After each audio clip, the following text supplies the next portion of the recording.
पहले तो कॉन्ग्रेचुलेट करना चाहूँगी, इतना थैंक बड़ा यू। खिताब अभी अभी जीता है आपने। Thank you. फिलहाल तो कैसा फील कर रहे हैं ये जानना चाहूँगी। ग्रेट, मुझे बड़ा अच्छा लग रहा है और मुझे लग रहा है कि मेरे हार्ड वर्क का और मेहनत का मुझे फल मिला है और I am really happy about it. Right. तो जब ये चीज़ आपको पता चली थी तो ऑब्वियसली आपके फैमिली के साथ तो आपने शेयर किया ही होगा, तो ऑब्वियसली वो खुश तो हुए होंगे, हाँ लेकिन बिल्कुल, बहुत खुश क्या। हुए एंड बिकॉज फैमिली डेफिनेटली पूरी आपकी सपोर्ट होती है आपके थिक एंड थिन में, हर अच्छे वक्त में बुरे वक्त में।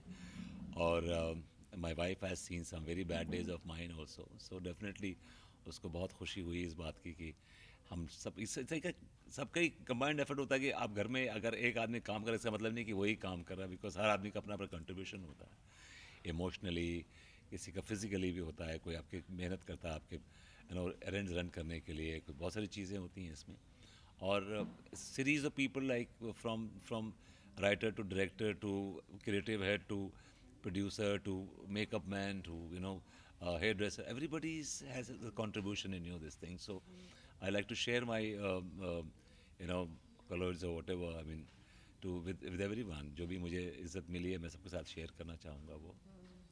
लेकिन इतने सारे कैरेक्टर्स आपने प्ले किए और इतना एंटरटेन किया है आपने अपने फैंस को, ऑडियंसेस को, अपनी इस पूरी जर्नी को आज जब ये हाथ में आपने सर्टिफिकेट लिया, तो किस तरह से उसको इमेजिन किया या किस तरह से उसको याद किया। हाँ देखिए, that's a very very interesting question you ask. जब आप अपना करियर शुरू करते हैं तो आपको नहीं मालूम होता है कि आप किस किस ओर पार जाएंगे, जाएंगे। कहाँ तक पहुँचेंगे, क्या आप क्या कुछ अचीव कर पाएंगे ज़िंदगी में। और एक्टर की ज़िंदगी तो ख़ास तौर से बड़ी अनसर्टन होती है। तो जब मैंने अपना करियर शुरू किया था तो मेरे भी बहुत ड्रीम्स थे, बहुत सपने थे। और मुझे इनिशियली फिल्में मिली हैं एज हीरोज़, मैंने कुछ 7-8 फिल्में की हैं एज हीरोज़। फिर उसके बाद देयर वाज अ लल टाइम, काम मिलना बंद हो गया। और उसके बाद फिर मैंने नेगेटिव रोल्स करने शुरू किए फिल्मों में, फिर कैमियो रोल्स करने शुरू किए, फिर कैरेक्टर रोल्स करने शुरू किए। लेकिन इवेंचुअली जब मुझे लगा कि यार सिनेमा में उस तरह के रोल्स नहीं मिल रहे थे मुझे जिस तरह मैं चाहता था, तो मैंने स्विच किया टेलीविज़न की तरफ। और टेलीविज़न में मुझे रोल्स भी अच्छे मिलने लगे और फिर एक कहीं ना कहीं मुझे एक जॉब सेटिस्फेक्शन होती है ना, वो मुझे टीवी ने दी कि कहीं ना कहीं मुझे लगता था कि यार एज एन एक्टर तो कम से कम मुझे सेटिस्फेक्शन मिलती है। भाई कंपैरेटिवली आप सिनेमा एक्टर हैं, आप टीवी एक्टर हैं, कहीं ना कहीं वो तो आप में वो कंपैरिजन होता ही है। लेकिन इन माय केस मैंने कभी भी, हालांकि मैंने करीब 100 के ऊपर फिल्में भी की हैं और थिएटर भी मैंने बहुत किया है और टेलीविज़न भी बहुत किया है। लेकिन मैंने होता ना कि टेलीविज़न में एक एटीट्यूड रखते हैं कि नहीं यार चलता है टेलीविज़न, लेकिन मैंने उस एटीट्यूड से नहीं किया। मैंने हमेशा यही सोच के किया कि eventually God has given is this opportunity, make the most of it. तो मेरी ये कोशिश रही है कि मैं कैसे अपने कैरेक्टर को जस्टिफाई कर सकूं, कैसे मैं उसको पब्लिक के सामने, ऑडियंस के सामने प्रोजेक्ट कर सकूं कि with best of my abilities. बस मेरी ये कोशिश रही, एक वेरी ऑनेस्ट एफर्ट रहा है मेरा। एक एक्टर का जो किरदार निभाना है वही उसके ज़िंदगी का हिस्सा होता है या वही उसके पार्ट होता है जॉब यस। का। लेकिन एज यू सेड मैंने नेगेटिव रोल्स किए, फिर कॉमेडी में जी। आना या फिर किसी भी, आपके लिए किस तरीके से मतलब कितना आसान या कितना डिफिकल्ट रहा ये तो नहीं पूछूंगी, लेकिन आपके लिए ये स्विच कैसा रहा, विच स्विच टॉकिंग अबाउट? ये किरदार का जो स्विच है वो, मतलब डिफरेंट जैसे डिफरेंट हाँ कैरेक्टर्स। डिफरेंट डिफरेंट कैरेक्टर्स में। Every time there's a new character they write, they conceive and they talk to me, I get excited because उसमें कुछ नया करने को होता है, एक नई पॉसिबिलिटीज़ होती हैं। और जो एक मोनोटनी है आपकी ज़िंदगी की वो टूटती है कि कुछ अलग कर रहे हैं आप, कुछ डिफरेंट कर रहे हैं आप। और that's what keeps me going as an actor. मुझे लगता है कि एक एक्टर के लिए एक चैलेंज अगर नहीं है किसी चीज़ में, अब तो विभूति तो इतना इजी कैरेक्टर है कि it's like back of hand कि मैं इजीली कर जाता हूँ, उसमें मुझे बहुत ज़्यादा एफर्ट नहीं करने पड़ते। लेकिन जब मैं कोई नया कैरेक्टर करता हूँ तो उसमें मुझे पूरा एक नया कैरेक्टर क्रिएट करना होता है। तो वो जो जो नया कैरेक्टर क्रिएट करने में जो एक प्रोसेस है, वो जो मज़ा है, वो एक अपने आप में एक उपलब्धि है। बिकॉज उसमें मैं अकेला ही नहीं होता हूँ, उसमें हर काफ़ी लोग इन्वॉल्व होते हैं, कॉन्वर्सेशंस होती हैं फ़ोन पे कि ऐसा क्यों, ऐसा ऐसा कर लेते हैं, वैसा कर लेते हैं, ये कपड़ा नहीं, ये कलर बराबर नहीं जा रहा है, ये ऐसा कलर कर लेते हैं. So every time there is a different conversation which fascinates me as an actor. कि मुझे लगता है कि I feel important all of a sudden. एक आप कैरेक्टर कर रहे हैं जो रेगुलर कैरेक्टर कर रहे हैं, लेकिन आप ऑल ऑफ अ सडन आप नया कैरेक्टर करते हैं and the focus is on you. The total focus is on you, and I enjoy that focus, and then I feel responsible कि यार मुझे कैरेक्टर दिया है तो I should do it with best of my abilities. मेरी ये कोशिश रहती है. तो जैसे कि आज अवार्ड से जब आपको सम्मानित किया गया, जो सर्टिफिकेट दिया गया वो 300 अलग अलग जी. किरदारों के लिए दिया गया. तो मैं आपसे जानना चाहूँगी कोई ऐसा कैरेक्टर जो आपको इंस्पायर्ड कर गया हो या एक अलग सी छाप छोड़ गया हो आपके लाइफ के लिए.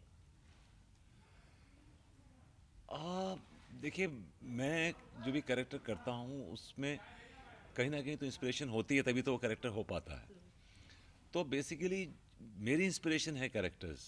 कैरेक्टर्स बिकॉज मैं उन कैरेक्टर्स को परफॉर्म करता हूँ और किसी कंसीव किए कैरेक्टर परफॉर्म करता हूँ, तो मुझे इंस्पिरेशन देनी होती है उस कैरेक्टर को. उसमें मुझे अपना एक्सटेंशन करना होता है, ना कि उस कैरेक्टर से मुझे लेना होता है. लेकिन डेफिनेटली कुछ कैरेक्टर ऐसे हैं जो मेरे बड़े करीब हैं, जो मैंने बड़ा एंजॉय किया उन कैरेक्टर्स को.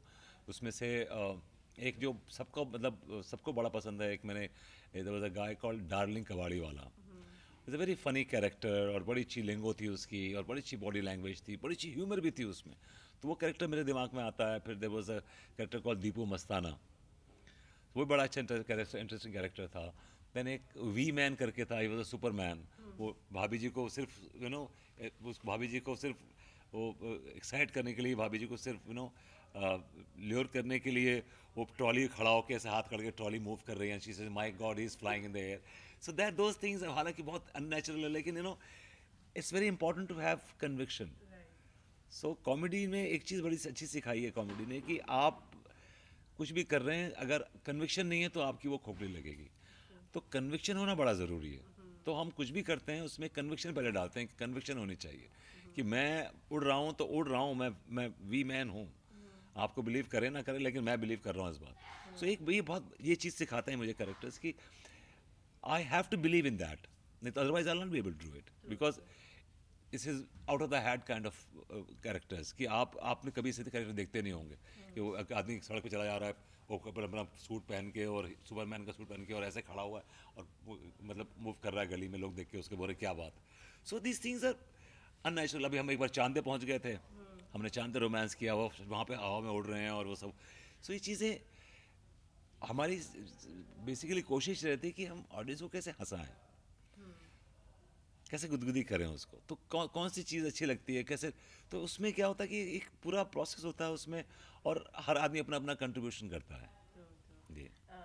भाभी जी की बात करें तो काफ़ी सक्सेस मतलब बहुत ही सक्सेस देखी है और काफ़ी लंबे समय से, और जी. बहुत कम शोज ऐसे होते हैं जो इतने लंबे समय तक चलते हैं और ये फ्रेशनेस जो आज भी है शो का वो कायम रहता है, क्योंकि भाभी जी के ऑडियंसेस जो है वो चेंज नहीं वो हुए लॉयल हैं. ऑडियंस है यहाँ. ओवरऑल ऑडियंसेस जो है वो इतने सालों से हैं तो वो टिके हुए हैं, कहीं से भी बोर नहीं होता उनको. That's because of comedy. तो इस चीज़ के लिए क्या कहना चाहेंगे क्योंकि आज जो आप लोगों को सर्टिफिकेट मिला है वो पूरी टीम को ओवरऑल ऑफ कोर्स. दिया गया है. या तो इस चीज़ के बारे में क्या कहना चाहेंगे. देखिए, ये जो आपने बोला ना कि आज भी ऑडियंस लगी हुई है, तो बिकॉज हमारी ये कोशिश रहती है कि कॉन्स्टेंटली एक तो फटीग को फाइट करते रहते हैं. वी फाइट द फटीग कि कहीं ना कहीं एक चीज़ आप कर रहे हैं तो आप कहीं उसमें ऑटो पायलट पे तो नहीं आ गए कि जब आपने बस ये स्लीपी वॉकिंग. तो ऐसा नहीं है, आप हमेशा झकझोरते रहते हैं. हमारा काम ये रहता है कि हम उसमें से जो ऐसा कहीं ऐसा दिखता है कि ऐसे महसूस होता है तो उसको पहले पकड़ते हैं कि देखो गलत जा रहा है, come back, let's do it this way. कई बार ऐसा होता है कि हम पूरे सीन कर देते हैं, देन आई रियलाइज़ कि नहीं यार, इस सीन का सुर सही नहीं है, let's do it the other way. तो पूरा सीन हम दोबारा करते हैं द अदर वे, बिकॉज कहीं ना कहीं आपको लगता है कि आपकी कन्विक्शन बड़ी इंपॉर्टेंट है. बिकॉज ऑडियंस चल रही है आपके कन्विक्शन से. अगर आपकी कन्विक्शन नहीं है उस सीन में, that means there something wrong with the scene. So definitely we try to rectify that. ये हमारी कोशिश रहती है और सबकी. वेल, दिवाली का मौका है, दिवाली भी आने वाली है, आपको तो आपका तोहफा मिल गया सही है. बात है, मुझे तो इस तोहफा तरह मिल से गया. दिवाली की प्लानिंग है दिवाली ऑफ कोर्स इस बार तो डेफिनेटली दिवाली लेकिन डेफिनेटली बहुत सेफ्टी के साथ मनाएंगे, लेकिन हम दिवाली मनाएंगे। और फॉर्चुनेटली मैं इसी साल शिफ्ट भी हूँ नए घर में, तो इस घर की थैंक यू, इस घर की नई पहली दिवाली है। और Diwali is my favourite festival. I love Diwali, I love lights and I love the fanfare. So hopefully इंशाल्लाह इस बार हमारी दिवाली अच्छी मने, हम सब अच्छी दिवाली मनाएं और सेफ दिवाली मनाएं, और पटाखे अवॉइड करें, मिठाई भी अवॉइड करें, हालांकि थोड़ी थोड़ी खा सकते हैं मिठाई।